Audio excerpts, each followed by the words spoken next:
আজকে এই যে যাচ্ছেন আমাদের ওয়াকারুজ্জামান রাশিয়া এবং ক্রোয়েশিয়া সফরে, সেখান থেকে আরও একটি প্রশ্ন, আরও একটি উত্তর, একটা সম্ভাবনা বেরিয়ে আসে যে খুব শীঘ্রই কি এই অসামরিক সরকার, ইউনূস সরকারকে হটিয়ে সামরিক শাসন জারি হতে চলেছে। তার জন্যে তিনি রাশিয়াতে গিয়েও কথাবার্তা বলে আসছেন। এই যে ব্যাপারগুলো, এটা কিন্তু অস্বীকার করা যায় না। ভারতের সাথে তো ওয়াকারুজ্জামানের নিয়মিত কথাবার্তা হয় এবং সেখানে এই ইউনূস সরকারকে হটিয়ে দেওয়ার ব্যাপারে সমস্ত রকম কথা বলা আছে। তারপর এই যে রাশিয়া যাওয়াটা, এটার পেছনেও কিন্তু এই ইঙ্গিত, এই সংকেত, একটা বড় সংকেত আসে।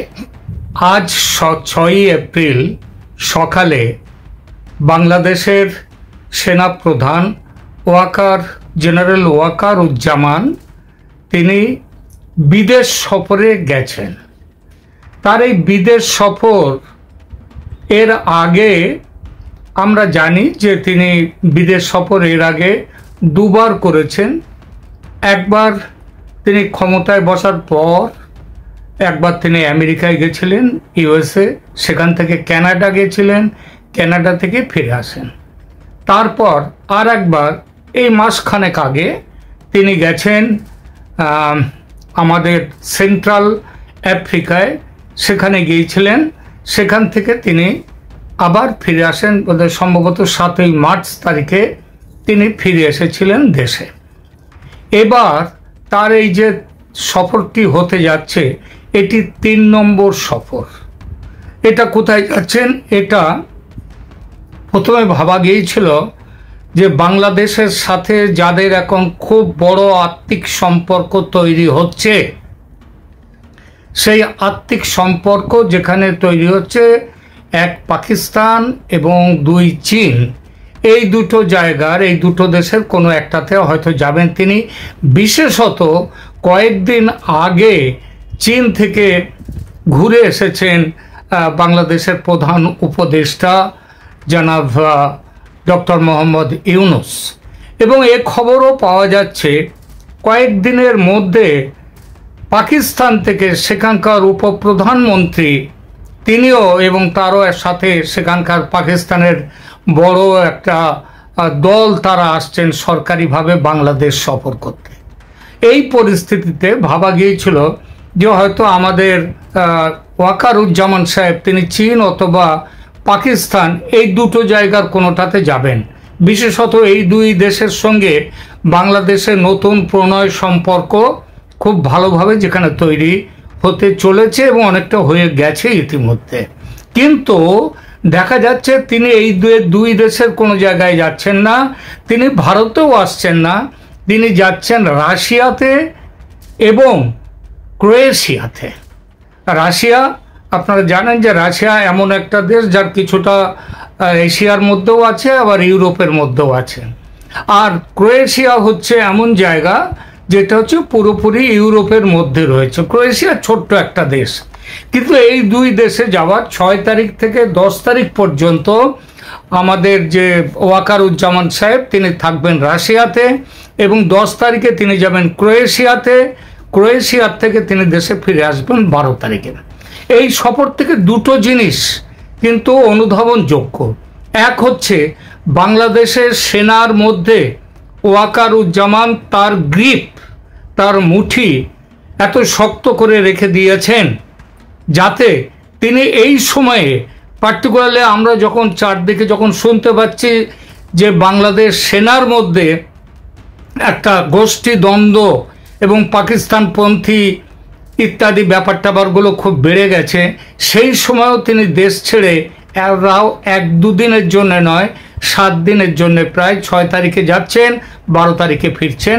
এই সময় তিনি যাচ্ছেন বিদেশ সফরে। তার মানে এখানে, কারণ যে দেশগুলোতে এই সেনাবাহিনীর মধ্যে সামরিক অভ্যুত্থান, বাংলাদেশে আপনারা জানেন যে বাংলাদেশে এটা নতুন কোনো ব্যাপার নয়। নতুন কোনো ব্যাপার নয় বলেই দেশ বিদেশের সবার একটা নজর থাকছে যে এই পরিস্থিতিতে তিনি যে চলে যাচ্ছেন দেশ ছেড়ে, তাতে তার সিংহাসন, মানে তার যে আসনটা, অর্থাৎ তিনি জেনারেল আর্মি চিফ, সেটা কি টলমল করছে? আমার মনে হয় টলমল যদি করতো তাহলে এই অবস্থায় তিনি যেতেন না। তা মানে এটা একটাই পরিষ্কার, তার যে গ্রিপ, যে মুঠোটা, সেটা কিন্তু আর্মির ওপরে খুব শক্ত করে আছে, যার জন্য তিনি দেশ ছেড়ে বাইরে যাবার কথা ভাবতে পেরেছেন। তাহলে এই ব্যাপারটা একটা পরিষ্কার ব্যাপার। দ্বিতীয় ব্যাপার, তিনি কেন চীনে কিংবা পাকিস্তানে না গিয়ে, বিশেষত চীনে না গিয়ে তিনি কেন এই সময়ে তিনি যাচ্ছেন রাশিয়াতে? রাশিয়াতে যাওয়ার কারণটা কি? আমরা যেটা শুনতে পাচ্ছি, রাশিয়াতে দেখুন, রাশিয়া এই মুহূর্তে যে সমর সম্ভার বিক্রি, তাদের যে যুদ্ধ অস্ত্র বিক্রি সেটা করে, ভারত যেমন রাশিয়ার কাছ থেকে প্রচুর যুদ্ধ অস্ত্র কেনে, কিন্তু বাংলাদেশ আজ পর্যন্ত, এখনো পর্যন্ত রাশিয়ার কাছ থেকে কোনো যুদ্ধ অস্ত্র কেনেনি। রাশিয়ার কাছ থেকে বাংলাদেশের যুদ্ধ অস্ত্র কেনার প্রায় বোধহয় 90% পরিমাণ, যে 90% পরিমাণ, 90% সেটা আসে চীন থেকে, কিছু আসে আমেরিকা থেকে, কিন্তু চীনের হচ্ছে সেখানে সিংহভাগ। তাহলে চীনে না গিয়ে এই সময়ে কেন তিনি রাশিয়াতে গেলেন? রাশিয়ার সাথে বাংলাদেশের যে বাণিজ্য, সেই বাণিজ্যটা কীরকম একবার একটুখানি দেখি।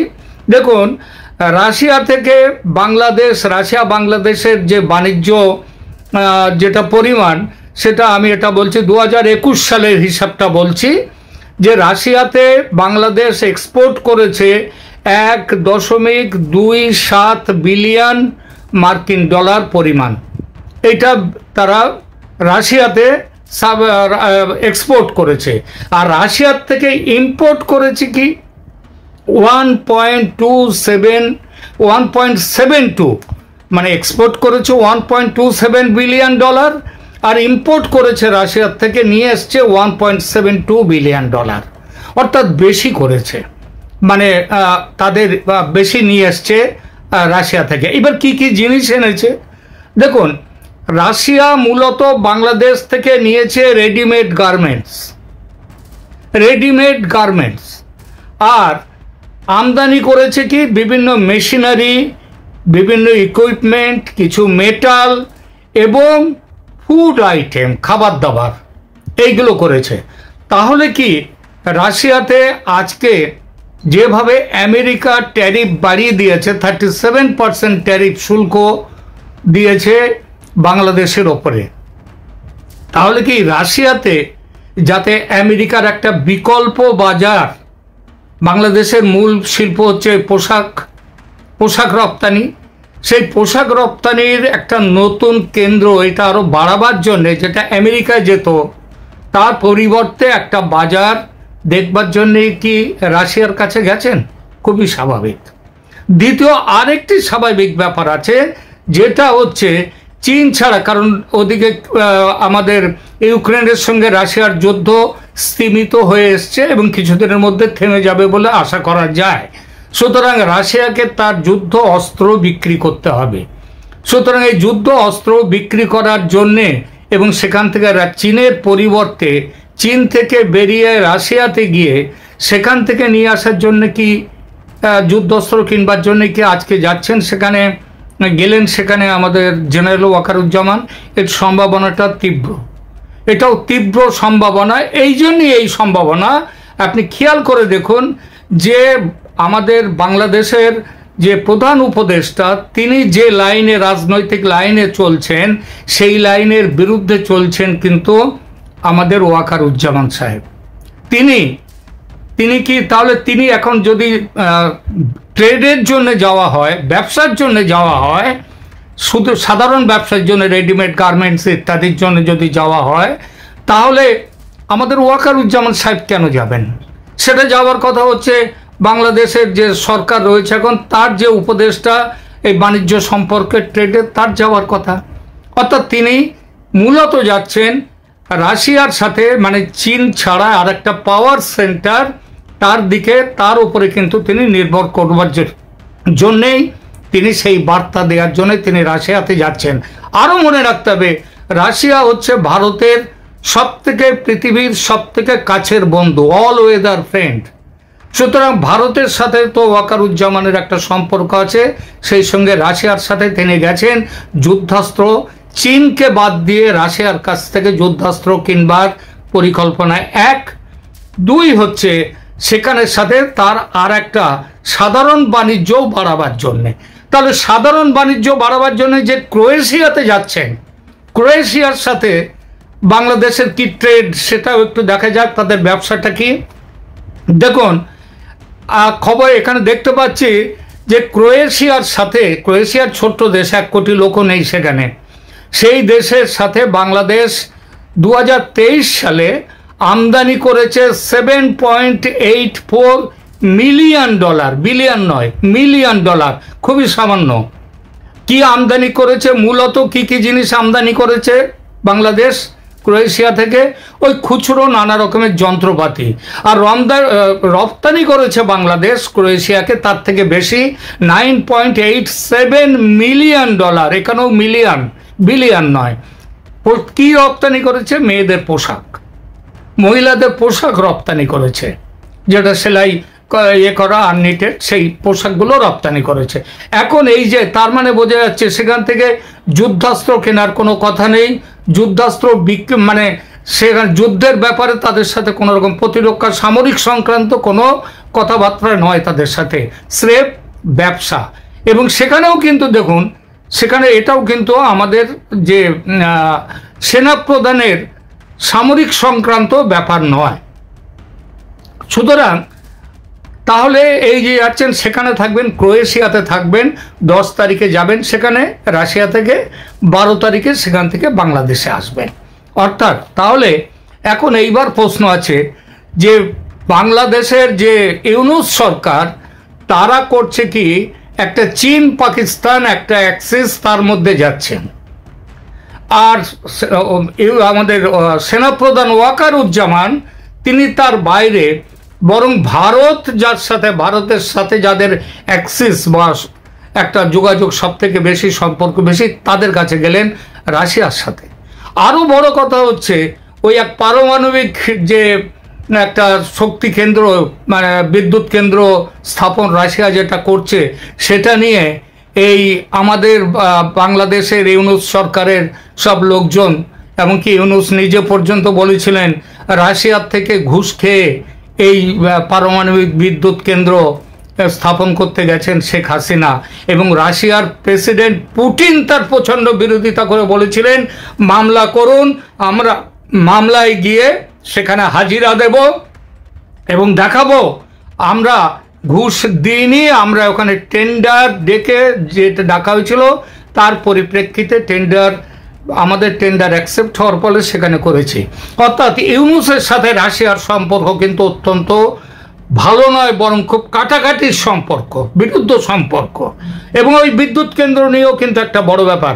আপনারা কি এর মধ্যে ইতিমধ্যে কোনো দিন ইউনূসের কাছ থেকে ওই বিদ্যুৎ কেন্দ্র নিয়ে ঘুষ খাওয়া নিয়ে শেখ হাসিনা এবং ওই টিউলিপ, জয়, এরা সব ঘুষ খেয়ে নিয়েছিল বলে যে সমালোচনা করেছিলেন, তার বিরুদ্ধে বলেছিলেন, সেইটা নিয়ে যখন বলেছিলেন ইউনূস, রাশিয়ার পুতিন প্রেসিডেন্ট তার বিরোধিতা করেছিলেন। তারপর থেকে আর একটি কথা রাশিয়া সম্পর্কে ইউনূস বলেন না।